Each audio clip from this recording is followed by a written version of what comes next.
Son las 7:26. Les hemos estado hablando de un estudio de la Universidad Nacional que evidencia la importancia de la buena ventilación en las aulas para evitar el contagio. Tatiana Gordillo está con los investigadores que están midiendo el aire ya con ventilación. ¿Cómo es eso, Tatiana? Juan Diego y televidentes, hace unos minutos medimos la ventilación, pues cuando estaba con las ventanas cerradas, la puerta cerrada, y lo que indicaba este aparatico que mide exactamente el dióxido de carbono que exhalamos y que estamos volviendo a respirar dentro de un espacio cerrado. El aparato nos arrojaba alrededor de 1.300 partes por millón. ¿Esto qué quiere decir? Que estamos respirando casi 3 veces el aire que exhalamos. Pero ahora vamos a hacer el ejercicio con las ventanas abiertas. Hace unos minutos abrimos unas ventanas, vamos a abrir por acá las otras para ver qué pasa con esos aparatos. Y les quiero mostrar, por ejemplo, este que está más cerca a la ventana que ya habíamos abierto hace unos minutos. 622 partes por millón. Profesor, ¿eso qué quiere decir? ¿En qué cambió el aire en este espacio cerrado en el que estamos? Muy bien, la concentración de dióxido de carbono se redujo a menos de la mitad de lo que teníamos anteriormente. Entonces, el riesgo de contagio ligado a esa concentración se redujo en 3 veces. O sea, ahora tenemos solo 1/3 del riesgo de contagio que teníamos hace algunos minutos. Cuando no había ventilación. Cuando no había ventilación. Van a ver, televidentes, una gráfica en sus pantallas donde se ve cuáles son las recomendaciones. Por ejemplo, para un espacio cerrado en momentos donde no hay pandemia es de 1.000 partes por millón, pero ya en espacios cerrados en un momento de COVID-19 de pandemia debe ser por debajo de 700 partes por millón. ¿Por qué, profesor? Así es. Ese número al que se ha llegado después de un análisis de riesgos de contagio de COVID es el recomendado por diferentes expertos a nivel internacional para reducir el riesgo y considerar un lugar cerrado como seguro. Porque en menos de 700 estaríamos respirando menos del 1% del aire que exhalamos. Exactamente. Entonces el riesgo no es absolutamente cero, pero sí se reduce muchísimo. Y por supuesto hay que mantener las otras medidas. El distanciamiento es muy importante porque cuando las personas están muy cerca unas de otras, pues entonces la concentración de las partículas exhaladas es mucho mayor. Es mucho mayor. Bueno, Mauricio, que es también investigador de este estudio, nos va a contar cuáles son las características de una buena ventilación, Mauricio, porque ustedes mismos lo dicen, no solamente abrir una ventana.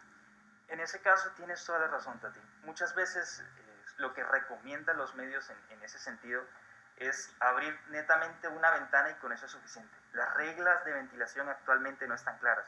¿Cuál sería una buena ventilación para nosotros tener? Tenemos que abrir una ventana y abrir una puerta para que haya un flujo de aire. El aire que está por fuera tenga por dónde circular dentro del proceso. Y muchas veces nos hemos encontrado en estudios que hemos hecho en diferentes oficinas, en diferentes colegios, que apenas están abriendo unas que otras ventanas y eso no es suficiente.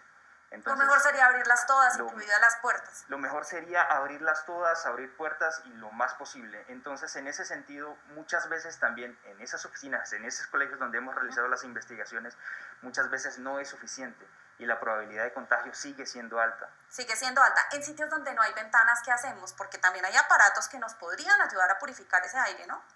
En sitios donde no hay ventana también está la posibilidad de usar diferentes tipos de purificadores como los que nos puede explicar el profesor Néstor. Ese lo tenemos acá precisamente para mostrarle a los televidentes. Profesor, ¿qué hace ese aparato en un sitio donde no hay ventanas? Sí, esto es un purificador de aire que se basa en un filtro de alta eficiencia. Ese filtro lo que hace es capturar el aire que está en este ambiente, pasarlo por ese filtro de alta eficiencia y remover todas las partículas que hay allí, o una buena parte de ellas. Dentro de esas partículas que filtra están las que han sido expiradas y pueden contener el virus. Entonces es un equipo auxiliar y sobre todo en el caso que no podamos tener una buena ventilación o en caso, por ejemplo, para mantener también el confort térmico, porque abrir todas las ventanas en su totalidad pues puede generar una falta de confort térmico. Entonces, es una medida complementaria, pero no es indispensable en todos los casos. Es sobre todo necesaria cuando hay dificultades para hacer la ventilación. Profesor, ¿ustedes recomiendan entonces que en los protocolos de las aulas escolares, ustedes como Universidad Nacional, como investigadores, pues incluyan este tipo de medidas de la buena ventilación?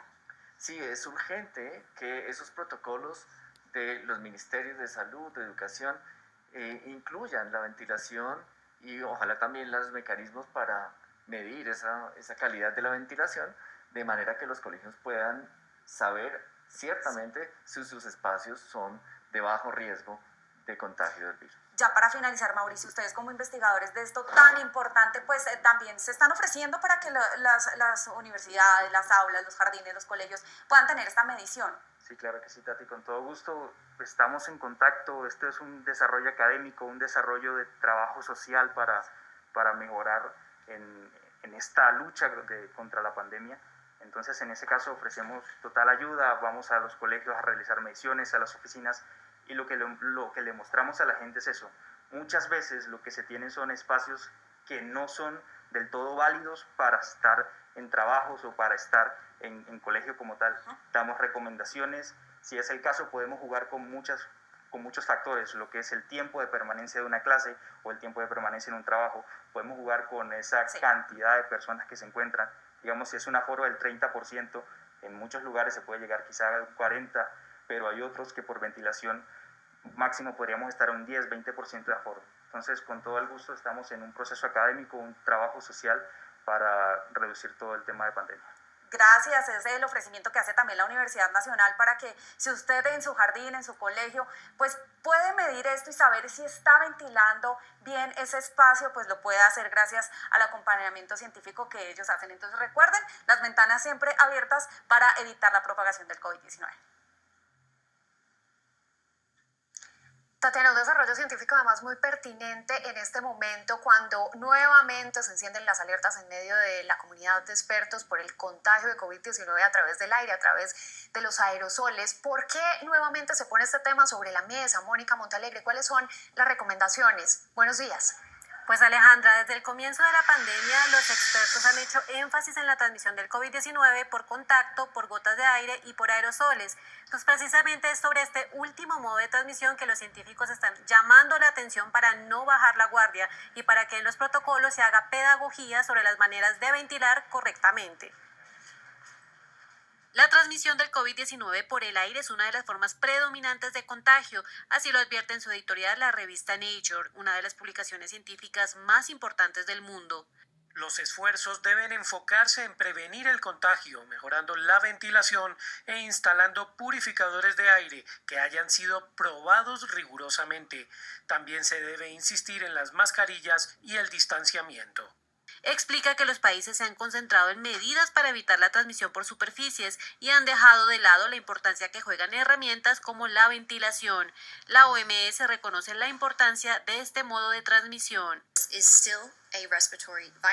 transmite de una persona a otra y a través del aire, a través de gotas, de aerosoles, partículas de diferentes tamaños. ¿Pero cómo funciona esta transmisión por aerosoles? ¿Por qué a los desodorantes que vienen en esta presentación se les llama aerosol? Precisamente porque la presentación que tienen, fíjense, sale un pequeño vapor que luego se vuelve invisible. Los aerosoles que salen por nuestra nariz y nuestra boca funcionan así. Entonces, lo que hacen es ellos volar en ese ambiente de aire hasta que llegan al cuerpo de otra persona, esa persona respira y esos aerosoles entran directamente a su sistema respiratorio. Por eso, para evitar el contagio, el tapabocas es clave, pero ojo, porque incluso los expertos advierten que permanecer en un espacio cerrado sin ventilación y por largo tiempo representa un riesgo así se utilice la mascarilla. Las 3C, contactos cerrados, conglomerados, son de altísimo riesgo. Si en un espacio cerrado se usa tapabocas y distancia física, ayuda, pero no impide la transmisión del virus. Entonces, ¿cómo ventilar correctamente? Es súper importante que hayan 2 puntos de ventilación en cada sitio cerrado como mínimo. Un punto de entrada y un punto de salida. Esos puntos de entrada y de salida no deberían ser ventanas que están una al lado del otro, porque el aire no circula así. El aire circula más chocando entre obstáculos. Entonces es mejor que yo tenga, por ejemplo, una ventana y al frente o en diagonal una puerta abierta. ¿Y qué pasa cuando no hay 2 puntos de entrada o salida de aire? Es buena idea que frente a la ventana que tú tienes pongas en una posición en diagonal que haga chocar el aire y salir por la ventana, para que choque ese aire por la pared y salga por la ventana. Los expertos insisten en que ninguna medida de bioseguridad es autosuficiente para protegernos del virus. Las 4 se deben combinar: distanciamiento social, lavado de manos, uso de tapabocas y la ventilación en espacios cerrados.